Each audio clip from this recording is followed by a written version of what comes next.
स्रोतस्व की सामान्य कार्य।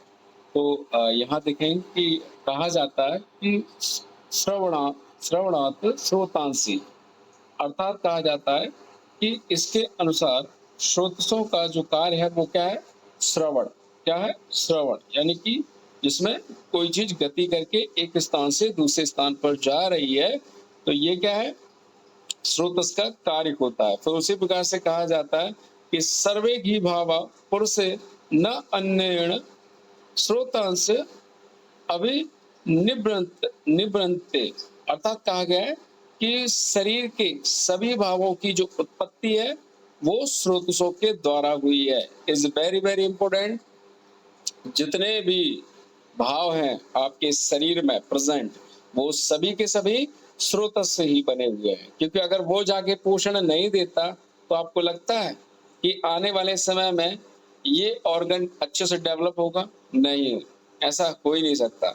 उसने पोषण दिया है तभी वो जाके वहां पर बना है। ठीक है, तो आप सभी को ये चीजें याद रखनी। फिर कहा जाता है कि स्रोत से परिणाम प्राप्त धातुओं को एक स्थान से दूसरे स्थान तक ले जाता है। इट्स वेरी वेरी इंपॉर्टेंट कि आपके शरीर में जैसे रस, रक्त, मांस, मेद, अस्थि, मज्जा, शुक्र और, तो ये धातुएं जो बनती हैं, ठीक है, धीरे धीरे करके तो एक स्थान से दूसरे स्थान तक इन्हें ले जाया जाता है। फिर कहा जाता है कि जैसे जो कोई भी धातु बनती है तो केदारी कुल्ला न्याय आप लोगों ने पढ़ा होगा, तो वहां पर क्यारियां रहती हैं, तो ये वही क्यारियां हैं, ध्यान से देखो इन्हें। ठीक है, फिर कहा जाता है कि शरीरस्थ भाव का पोषण करते हैं। जितने भी शरीर में प्रेजेंट भाव होते हैं तो उनका पोषण भी कौन करता है? आपके स्रोतस ही करते हैं, जिससे वे क्षीण ना हो, आने वाले समय में वो क्षीण ना हो, इसलिए उसका पोषण कौन करता है? स्रोतस ही करता है। तो नेक्स्ट देखते हैं कि स्रोतस के प्राकृतिक रहने से शरीर स्वस्थ रहता है। ये भी बहुत ज्यादा इंपॉर्टेंट लाइन है, क्योंकि आप सभी लोग जानेंगे जितने भी आपके शरीर में स्रोतस है, छिद्र है, अगर ये प्रॉपर तरीके से काम करेंगे तो समझना कि आप एक स्वस्थ व्यक्ति हो। एक प्रैक्टिकली वैसे देखा जाए तो जैसे वेरिकोस वेन हो जाता है किसी को, आप लोगों ने देखा होगा, पैरों में नीली नीली सी गहरी डार्क रंग की वेन मोटी मोटी हो जाती है, तो उसमें देखना प्रॉपर तरीके से ब्लड सर्कुलेशन नहीं होता है, कहीं ना कहीं उसमें चैनल ब्लॉक हो जाता है। ठीक है, कहीं ना कहीं वो चैनल अच्छे से नहीं होता है। ठीक है, तो जिससे क्या है कि वह ब्लड की सप्लाई प्रॉपर तरीके से नहीं होती है और फिर वो वेन पूरी पूरी खराब हो जाती है। ठीक है, तो इसी तरीके से कह रहा है कि जितने भी स्रोतस है आपके शरीर में, अगर ये प्राकृतिक अवस्था में स्वस्थ रहे तो आपका शरीर भी स्वस्थ रहेगा। फिर कहा जाता है कि मलों का वहन कर उन्हें शरीर से बाहर निकालते हैं। अर्थात मैंने आप लोगों से कहा था कि आपके शरीर में जो लोमकूप है, अर्थात जिन्हें हम हेयर रूट भी कह सकते हैं, तो वहां से जो भी आपके शरीर से पसीना निकल रहा है, जो भी मल निकल रहा है, एक्स वाई जेड, है ना, जितने भी हमारे स्रोतस हैं सभी जगह से मल निकलता है। ठीक है, तो आप लोग देखोगे कि अगर ये भी प्रॉपर तरीके से काम नहीं करेंगे तो आप क्या होंगे? बीमार हो जाएंगे। और शरीर के जितना भी मल होगा वो सभी के सभी स्रोतस के द्वारा ही बाहर निकाला जाता है, ध्यान रखेंगे। फिर कहा जाता है कि स्रोतस विषयों अर्थात संज्ञाओं के वेगों का वहन कर शरीर को अनुग्रहित करते हैं। तो ये सभी लोग याद रखेंगे कि जितने भी आपके शरीर में जो वेग हैं उनका वहन भी किसके द्वारा किया जाता है? स्रोतस के ही द्वारा किया जाता है। ठीक है, जितने भी वेग हैं, आप वेग पढ़ेंगे तो आपको समझ में आ रहा होगा कि 13 वेग बताए गए हैं, वो सभी के सभी स्रोतस की ही सहायता से वहन करते हैं, अन्यथा नहीं करेंगे। अगर स्रोतस अच्छे से काम नहीं करेंगे तो वो भी नहीं वहन करेंगे। तो उसी प्रकार से देखते हैं, यहाँ पर कहा जाता है कि मॉडर्न के अकॉर्डिंग यहाँ पर स्रोतस का कार्य क्या होता है। तो आप सभी लोग देखेंगे कि जैसे कि ग्रहण करना, टू स्टोर और एब्जॉर्ब करना, शरीर में किसी भी चीज का एब्जॉर्ब करना, स्टोर करना, ये सभी किसके कार्य है? स्रोतस के ही कार्य है बेटा। शोषण करना, निस्सरण अर्थात एलिमिनेट, ठीक है, तो ये यहाँ पर चीजों का एलिमिनेट करता है। तथा श्रावण तो कर ही रहा है, सीक्रेट कोई भी चीज को बह रहा है ना, सीक्रेट श्राव हो रहा है। प्लस कोई भी चीज को एक स्थान से दूसरे स्थान तक ले जा रहा है, ये स्रोतस ही है, यानी टू कैरी, ले जाना। प्लस क्या है? पाचन करने का भी पाचन भी इसी में होता है, किसमें होता है? स्रोतस में होता है ना? कितनी बड़ी नली होती भाई, है ना? 6 मीटर की आप लोगों ने देखा होगा, ठीक है? बड़ी आंत, छोटी आंत, ठीक है? तो ये आपको याद आ रहे होंगे। तो कहीं ना कहीं इनमें डाइजेशन का भी कार्य होता है। तो इस तरीके से मॉडर्न के अकॉर्डिंग आप बता सकते हो। फिर नेक्स्ट देखेंगे कि स्रोतसों की दुष्टि के सामान्य हेतु इज वेरी वेरी इंपॉर्टेंट। आप सभी लोग देखेंगे कि स्रोतस भी दुष्टि होती है, अर्थात स्रोतस भी खराब होते हैं कहीं ना कहीं। तो क्या कहेंगे, ये सभी लोग श्लोक याद रखेंगे, एक बार रीड करेंगे, दो बार रीड करेंगे, अपने आप समझ में आ जाएगा, क्योंकि अक्सर क्वेश्चन श्लोक से भी आ जाते हैं, ऑब्जेक्टिव्स। तो कहा गया कि अति प्रवृत्ते है संगो व श्रणाम ग्रंथ्यो अपि च विमार्गमनम च अपि श्रोतांश दुष्टे लक्षणम। Very very important. अर्थात कहा जाता है कि धातुओं का अधिक निकलना, अर्थात अति प्रवृत्ति। आपको पता है कि कोई व्यक्ति है, प्रैक्टिकली वे से जाए तो जैसे कोई भी पेशेंट है, अगर वो 10 बार नहीं 20 बार वो भाई लैट्रिन करके परेशान है, तो इसका मतलब क्या हुआ? आपने शरीर के जो सोतस है वो दुष्टि हो गया ना। आप 50 बार उल्टी करो, वॉमिटिंग करो, देखो कैसे स्रोतस नहीं दूषित होता है, डेफिनेटली हो जाएगा, है ना? तो कह रहा है कि यहाँ पर अति प्रवृत्ति का मतलब कुछ भी मतलब बाहर निकल रहा है ना, बार बार निकल रहा है, बहुत ही बार निकल रहा है, तो वो स्रोतस खराब हो जाएगा, छाले आले पड़ जाएंगे भाई, टीयर्स हो जाएंगे, बहुत सारी सूजन वूजन हो जाएगी, XYZ इन्फ्लेमेशन हो जाएगा। तो ये सारी चीजें आपको दिखाई देती है कि कहीं ना कहीं स्रोतस खराब हो रहे हैं, ठीक है, अति प्रवृत्ति करने से। फिर कहा जाता है कि संगो, संगो का मतलब होता है ऑब्स्ट्रक्शन, कि अगर कोई बेग आ रहा है या कोई मल है, वो निकले ही नहीं, वही स्रोतस का मुंह बंद कर ले, बिल्कुल निकलना ही नहीं चाहता है, तो क्या होगा? स्रोतस खराब हो जाएगा, है ना? क्या हो जाएगा? स्रोतस खराब हो जाएगा। तो संग वर्ड का मीन्स क्या होता है कि चिपक जाना या वहां पर उसको ऑब्स्ट्रक्टिव कर देना। फिर कहा गया वह श्रवणाम ग्रंथ अपि, अर्थात कह रहा है कि श्राव में ग्रंथि पड़ जाना। अर्थात यहाँ पर लिख लीजिए सभी लोग, वेरिकोज वेन। अगर जिस किसी को नहीं समझ में आ रहा है तो प्रैक्टिकली वैसे इस तरीके से ये वैन होती है, और इस वैन में यहाँ पर ग्लैंड्स बन जाते हैं, गठाने बन जाती हैं। ग्रंथि मतलब यहाँ पर गठाने हैं, ठीक है, ध्यान रखना, ग्रंथि मतलब गठाने होती हैं। तो आप लोग कुछ और तो नहीं समझ रहे हो मेरे ख्याल से। ये मत समझना कि भाई कि अंतःस्रावी ग्रंथियां, है ना, और बाह्यस्रावी ग्रंथियां, वो ग्रंथि अलग है बेटा, यहाँ पर अलग है ग्रंथि। ग्रंथि मतलब यहाँ पर गठाने हैं, और ये गठाने क्या है कि वैन में उपस्थित हो जाती है, जिससे क्या है कि ब्लड का प्रॉपर तरीके से सप्लाई नहीं हो पाता है, तो इससे क्या होगा? वेरिकोज वेन प्रेजेंट हो जाता है, ठीक है। इसी को हम लोग क्या कहते हैं? श्राव में ग्रंथि पड़ जाना। नेक्स्ट देखते हैं, सभी लोग याद रखें कि धातुओं का विमार्गमन हो जाना, ये सभी स्रोतस की दुष्टि के लक्षण है। अर्थात प्रॉपर तरीके से जिस धातु को जिस जगह जाना था बट वो नहीं गई, विमार्गमन हो गई, मतलब वो उल्टी जा रही है। समझ रहे बात को? जैसे कि रक्त धातु है, उसको प्रॉपर तरीके से जहां जाना था वहां जाना चाहिए, बट वो रिपीट होकर जा रही है, तो उससे क्या होगा? वो स्रोतस भी दुष्टि हो जाएगा।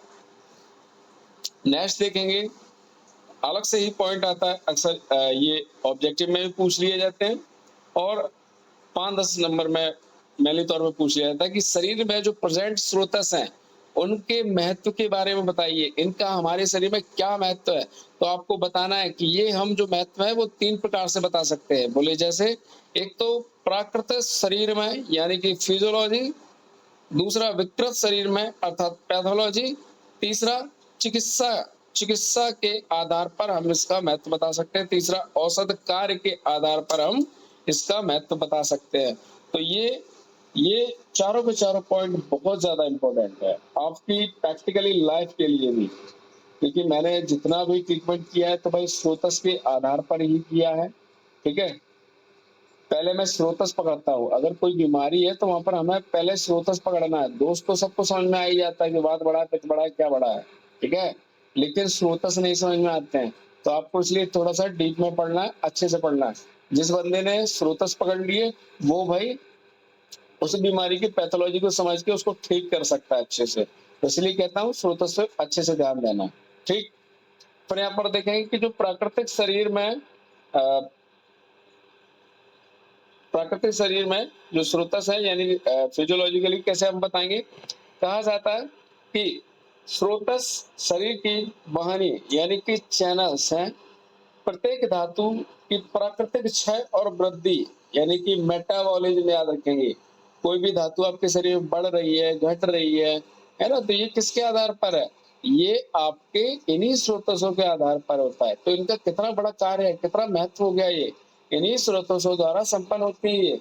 यदि स्रोतसों में वहन कार्य सुचारू रूप से चलता है तो शरीर की प्राकृतिक वृद्धि में भाग लेने वाली रासायनिक और भौतिक जितनी भी क्रियाएं अच्छी तरीके से, प्रॉपर तरीके से चलती है। ठीक है, आप सभी जानते हो कि रासायनिक और भौतिक क्रियाएं प्रॉपर तरीके से चलती हैं अगर ये अच्छे से काम करते रहे स्रोतस, तो अन्यथा नहीं।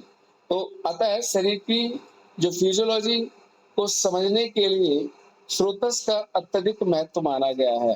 ठीक है, तो आप लोगों ने फिजियोलॉजी जो पढ़ी होगी तो वहां देखा होगा कि कोई भी मेरे ख्याल से एंजाइम ही स्राव होके आ रहा है ना, हार्मोन्स ही स्राव होके आ रहे हैं, शरीर में ये काम कर रहे हैं, वो काम कर रहे हैं, भाई खाना पचाने के लिए ये, तो ये कहाँ से आ रहे हैं? ये सभी स्रोतसी से तो आ रहे हैं।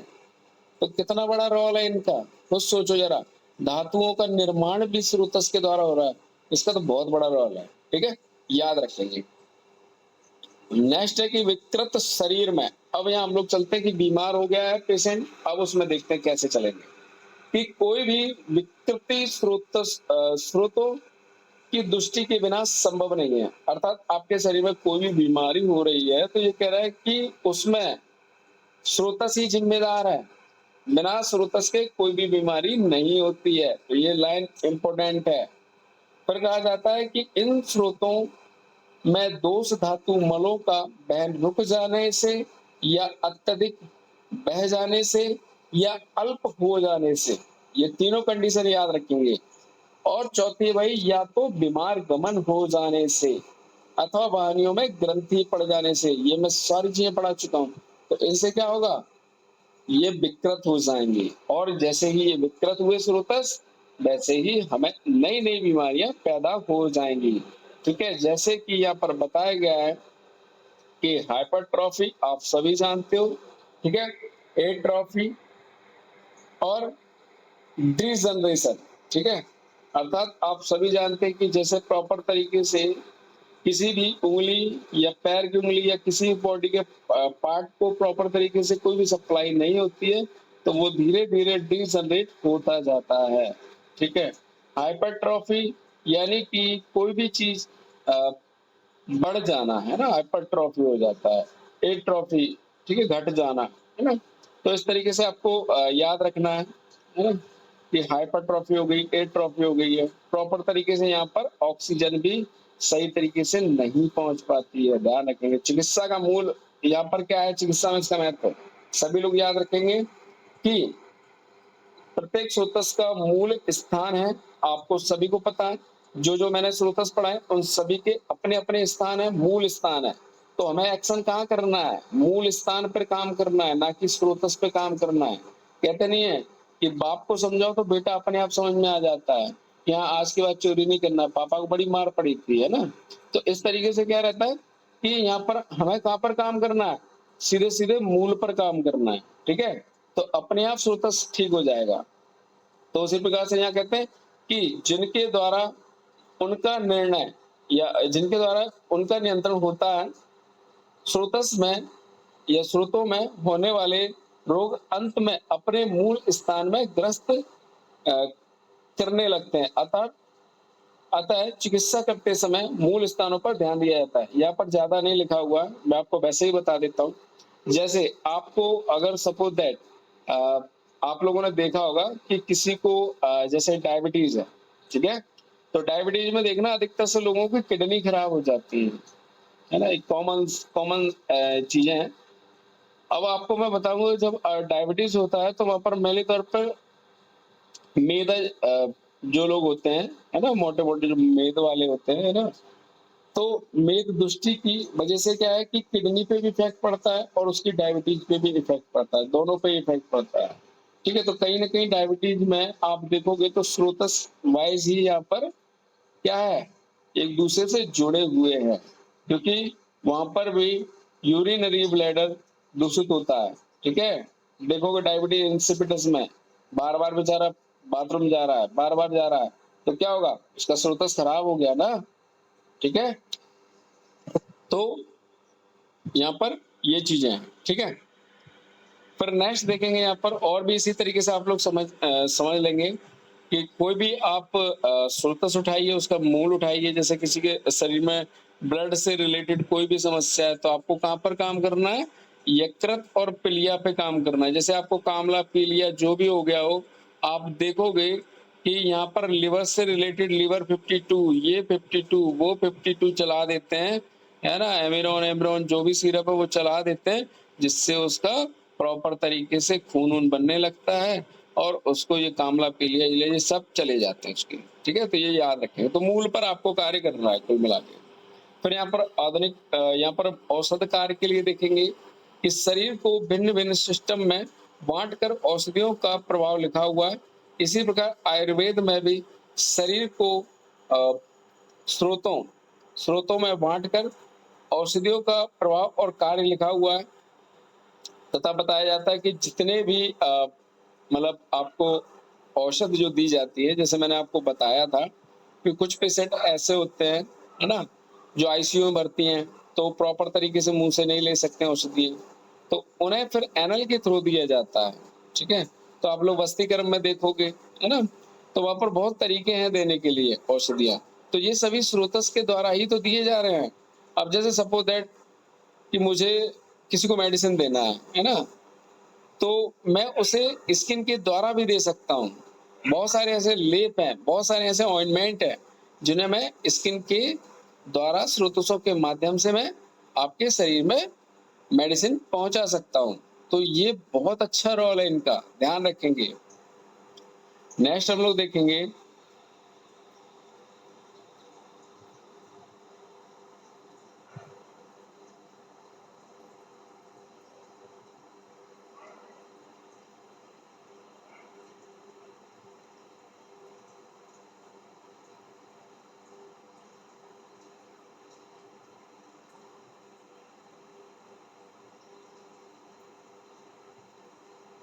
अनुराग, जब क्लास खत्म होगी तब आपके क्वेश्चनों का जवाब दे दिया जाएगा। ठीक, अभी यहाँ हम लोग देखते हैं मेन इंपोर्टेंट है, एक एक स्रोतस हम लोग लेके चलते हैं। ठीक है, एक एक स्रोतस का आप सभी लोग चार्ट बनाएंगे, है ना, एक पेज में सभी चार्ट को आप कंप्लीट करेंगे, सभी के सभी स्टूडेंट। तो यहाँ बताया गया है कि पहला है प्राणवायु स्रोतस। तो प्राणवायु स्रोतस के लिए सभी लोग याद रखेंगे कि यहाँ पर जो मूल स्थान है वो क्या है, हृदय और रस वाहिनियां, याद रखेंगे, हृदय और रस वाहिनियां, ये सुश्रुत के अकॉर्डिंग है। और जबकि चरक के अकॉर्डिंग क्या है, हृदय है और महास्रोतस है। क्या है, हृदय और महास्रोतस। तो ये किताब में यहाँ पर भैया सुश्रुत लिख लेना। ठीक है, ये चरक नहीं है।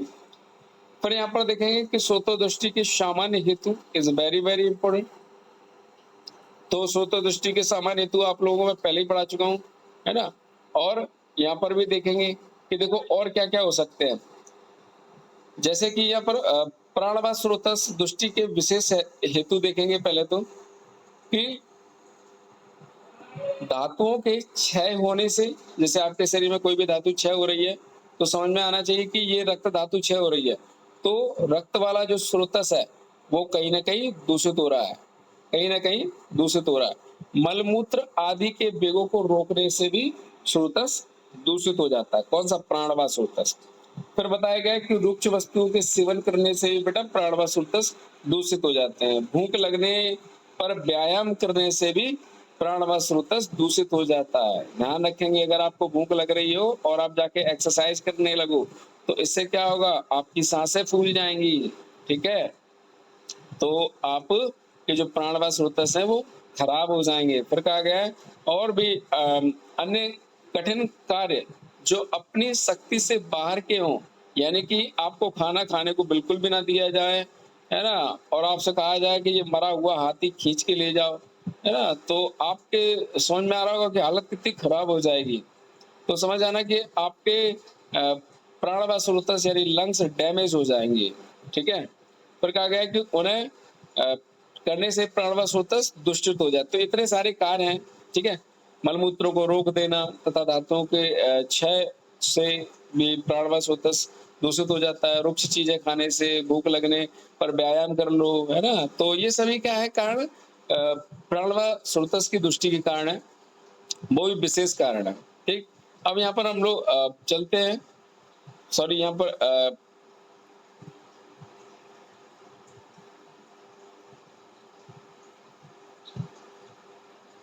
नेक्स्ट देखेंगे यहाँ पर कि जो विशेष लक्षण क्या क्या है यहाँ पर, ठीक। सो तो दृष्टि के देखो सामान्य लक्षण पहले ही पढ़ चुके हैं हम लोग, ठीक है। अब हम लोग यहाँ पर विशेष पे ध्यान दे रहे हैं। विशेष क्या है यहाँ पर कि कहा जाता है कि लंग्स खराब हैं तो आपको श्वास लेने में क्या होगा, श्वास अधिक निकलना या कुपित थोड़ा थोड़ा निकलना या शब्द के साथ सांस निकलना या दर्द के साथ सांस निकलना। तो मनुष्य को देखकर इस मनुष्य के प्राणवायु स्रोतस दुष्ट हो गए हैं ऐसा समझना चाहिए। तो अब मैं आपको बता देता हूँ, जैसे अस्थमा का पेशेंट है, ठीक है। तो ऐसे बहुत सारे ऐसे श्वास वाली बीमारियां हैं, ठीक है। खांसी आंसी हो रही है, ऐसे पेशेंट हैं, ठीक है। टीबी वाले पेशेंट हैं। तो ये सभी बेटा क्या है, प्राणवायु स्रोतस दुष्टि वाले ही पेशेंट है। इन सभी में लक्षण देख लेना। वो लेटे लेटे बेचारा वो कह रहा है कि भैया हम लेट नहीं पा रहे हैं, हमको सांस लेने में दिक्कत हो रही है, ठीक है, तो हमको बिठा दीजिए। तो ऐसे ऐसे पेशेंट बोलेगा, ठीक है। तो समझ में आना चाहिए कि कहीं ना कहीं इसमें प्राणवायु स्रोतस दुष्टि है।